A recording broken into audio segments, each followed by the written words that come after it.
Cuando pensé en proponer que el nombre de Elvia y Felipe Carrillo Puerto estuvieran en el muro de honor, decía yo, bueno, ¿qué es lo que realmente me motivó a hacerlo?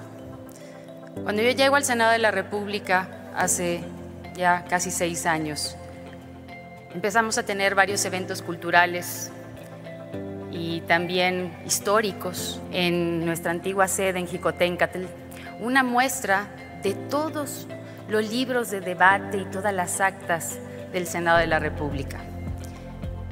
Y ahí estuvo con nosotros también la esposa de nuestro presidente de la República, la doctora Beatriz Gutiérrez, dando ese recorrido. Y obviamente, pues como buena curiosa que soy, me puse a ver en todos los libros que habían puesto, que habían exhibido, y no encontraba yo actas, notas o menciones de la historia de Yucatán. Y vaya que nuestra historia es fecunda, como la de México. Y eso fue realmente lo que dije, bueno, ¿qué pasa aquí? ¿Por qué no está la presencia de Yucatán en esos libros?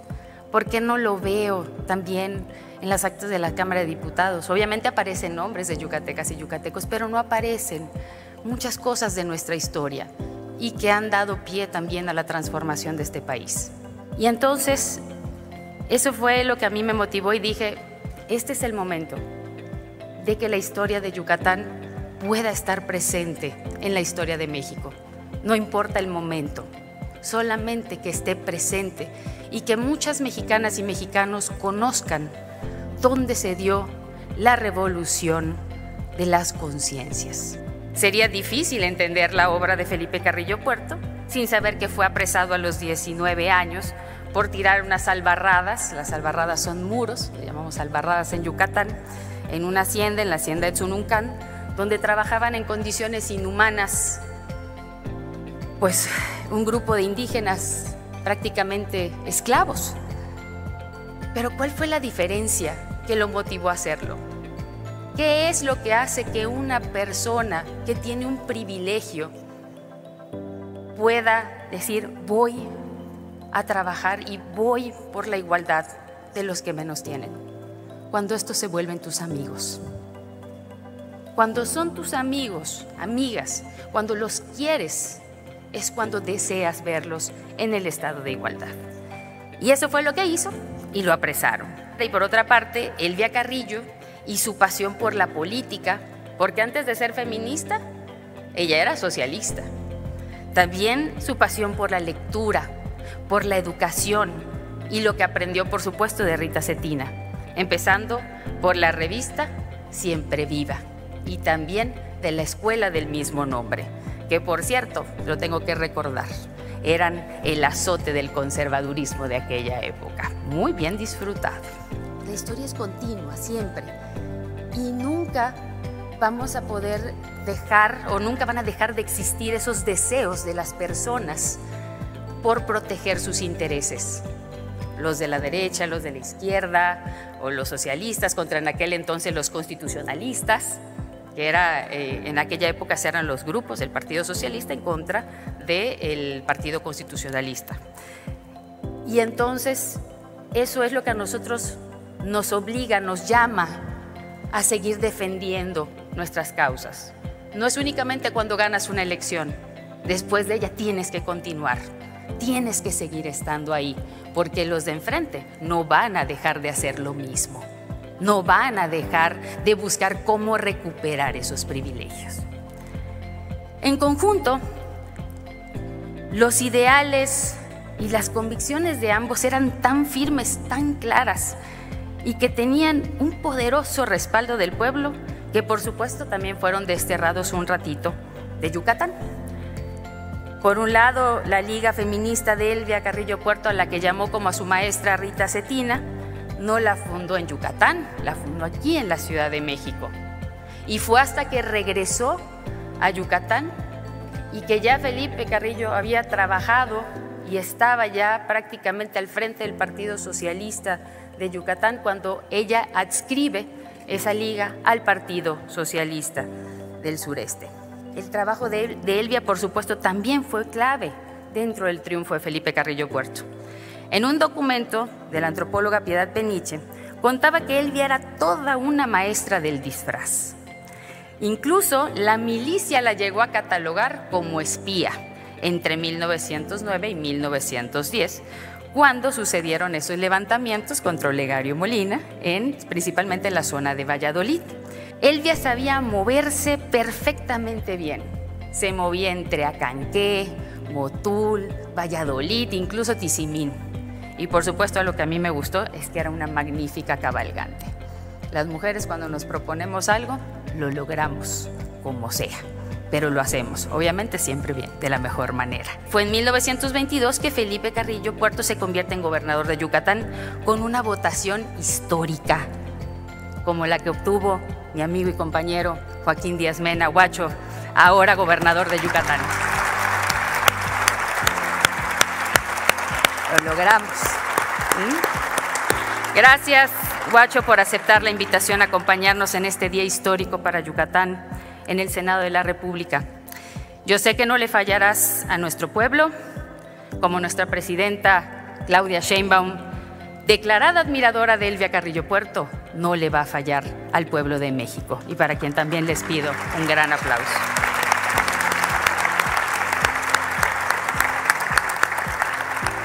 Como gobernador, Felipe Carrillo funda la Universidad Nacional del Sureste y dice: esta es la primera y única vez que me voy a meter a nombrar a quienes van a estar al frente de esa universidad. Más de ahí en adelante, la universidad se mandará por sí sola, dando paso a la que hoy es nuestra máxima casa de estudios, a la Universidad Autónoma de Yucatán, y que le agradezco mucho al doctor Carlos Estrada, rector de la UADY. Muchas gracias por su presencia, al igual que a la maestra Celia Avilés, secretaria general de la UADY. Muchas gracias. Por otra parte, y ya hablando de los tiempos modernos, nuestro presidente Andrés Manuel López Obrador, con sus obras, le ha dado la oportunidad al sureste de demostrar nuestra grandeza, como el Tren Maya, que tendrá su consolidación en Yucatán con el proyecto Renacimiento Maya de nuestro gobernador electo y con el apoyo de la doctora Claudia Sheinbaum, en el que todas las autoridades electas, senadores como mi compañero Jorge Carlos, diputados federales y locales que aquí se encuentran y a quienes les agradezco mucho, los diputados locales y federales de Yucatán electos, muchísimas gracias por acompañarnos hoy aquí en el Senado de la República. Gracias por haber hecho ese gran esfuerzo de estar aquí con nosotros. Trabajando en equipo, vamos a lograr salir adelante. Y aprovecho este momento también para agradecer la presencia del alcalde de Motul, Rogel Aguilar, quien nos recibió en Motul el 3 de enero, que se cumplieron los 100 años de la muerte de Felipe Carrillo, del asesinato vil de Felipe Carrillo Puerto. Muchísimas gracias, Roger, por acompañarnos. Por último, concluyo agradeciendo una vez más, a nombre de las y los yucatecos, a nuestro presidente Andrés Manuel López Obrador por distinguir este 2024 como el año de Felipe Carrillo Puerto, y que conjuntamente con él vinieron, bueno, tengo que hacer un apunte, si me disculpan, con el nombramiento del 2024 como el año de Felipe Carrillo Puerto. Yo digo que no fue una casualidad, fue una predicción, porque nuestro presidente sabía que el pueblo de Yucatán ya estaba listo y que era su tiempo de poderse transformar y de poder lograr lo que hoy muchas y muchos de nosotros juntos hemos logrado. Al igual, tenemos que agradecer la distinción de colocar el nombre de Felipe Carrillo Puerto al Aeropuerto Internacional de Tulum, que se encuentra en nuestro vecino estado de Quintana Roo, y que además esa acción nos recuerda el gran hermanamiento que tenemos los yucatecos con los quintanarroenses, porque somos parte de la misma herencia de nuestros pueblos originarios. Y por supuesto, a preservar la identidad que compartimos. También nuestro presidente decía que la tercera transformación de la vida pública de México se dividía en tres: en la revolución política, que se dio en el norte con Madero, con Carranza y con Obregón; la revolución social, que se dio en el centro y sur con Emiliano Zapata; y la revolución ideológica, esa que se dio en el sureste con Edilberto Jara, con Francisco Mújica, con el general Salvador Alvarado también, pero muy especialmente con Elvia y Felipe Carrillo Puerto, de quienes hoy develaremos con mucho orgullo, con mucha identidad, con mucha pasión y con mucho compromiso. Develaremos sus nombres en el muro de honor de este Senado de la República, trayendo así un cachito de la grandeza que tenemos en el sureste, que tenemos en Yucatán. Un pueblo transformador en el que se habló de transformación, no ahorita, se habló desde hace muchos años. Si ustedes van a Yucatán y visitan Motul, visitan el museo, en la casa donde estuvo Elvia y Felipe Carrillo Puerto, pueden ver ahí muchísimos escritos y ahí van a encontrar las palabras transformación social. También van a encontrar la universalidad de Felipe Carrillo Puerto, cuando decía: nosotros no nos adherimos a la comunista de Rusia, perdón, a los laboralistas de Rusia, nos unimos a todo aquel país cuyos pueblos quieran defender el derecho de las y los trabajadores. Así que tenemos un Felipe Carrillo Puerto universal. Les invito de verdad a que mantengamos vivo el legado histórico de Felipe y de Elvia. Seamos Felipes, seamos Elvias, porque solo así podremos mantener su legado histórico y político en plena cuarta transformación, con nuestros pensamientos, con nuestras palabras y con nuestras acciones. ¡Que viva Elvia y Felipe Carrillo Puerto! ¡Que viva Yucatán! Y por supuesto, ¡que viva México! Muchísimas gracias.